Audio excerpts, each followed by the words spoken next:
La venue et l'attente du Messie, du Christ, n'était assurément pas un mystère. Cette postérité avait été prédite dès qu'entra le péché, Genèse 3,15. Et Moïse avait prophétisé l'apparition du prophète, Deutéronome 18,15. Les références à sa venue sont nombreuses. Sa naissance, sa vie, son onction, ses souffrances et sa gloire.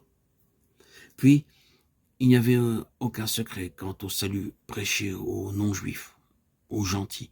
Ce n'est pas une vérité exclusivement du Nouveau Testament, ni une partie du mystère maintenant révélé.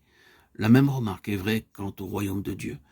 Cela n'est pas manifesté dans le Nouveau Testament comme un fait pour la première fois. Il y a aussi d'autres choses dans le Nouveau Testament qui sont tout à fait manifestes dans l'Ancien. Une autre chose a besoin d'être mise en relief comme inchangée dans les deux ères. C'est la loi, de base de tout ce qui a rapport à Dieu.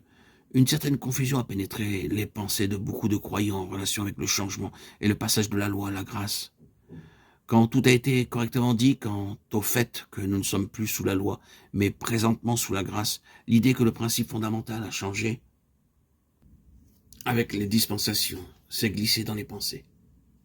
Il n'en est pas ainsi. Le principe ou la loi, qui est le même dans chaque ère, c'est la foi. La foi n'était pas moins la loi directrice dans l'Ancien Testament qu'elle ne l'est dans le Nouveau, et pas plus dans le Nouveau que dans l'Ancien. Dans ce temps-là, ce n'étaient pas les œuvres par elles-mêmes qui justifiaient. Pour Abel, Enoch, Noé, Abraham, ou pour quelque autre témoin de l'armée mentionné dans Hébreux 11, ce n'était pas ce qu'ils firent qui leur permit d'accéder à Dieu, quoiqu'il y ait une signification en fait dans ce qu'ils firent. Mais c'était la foi en Dieu qui était vertueuse. Les œuvres sans la foi sont aussi inefficaces que la foi sans les œuvres. Il n'y a aucun conflit entre Paul et Jacques. Ce sont seulement les deux côtés d'une même chose. Jacques était peut-être plus légaliste que Paul. La clé de chaque approbation dans l'Ancien Testament est « il eut confiance en Dieu ».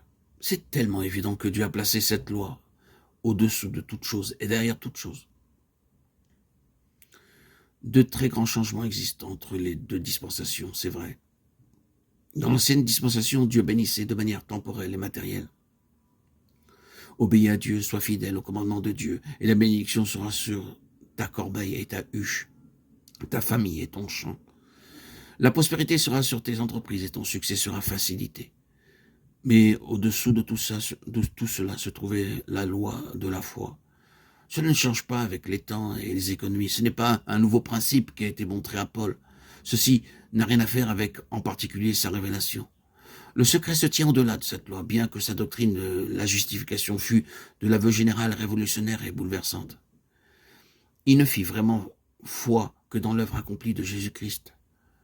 Œuvre qui impose donc la clôture d'un vieil ordre de choses. Bien sûr, il faut beaucoup de temps et de pages pour élucider la doctrine de la justification de Paul, mais il a fait cela pour nous. Nous sommes en train de dire que le mystère tel qu'il fut particulièrement révélé à Paul n'est pas une nouvelle quant à la loi de la foi, quoique la base de la foi ait littéralement changé et soit passée des œuvres des hommes à l'œuvre accomplie de Christ. Les œuvres elles-mêmes ne justifient pas, mais l'homme justifié fait les œuvres de la foi.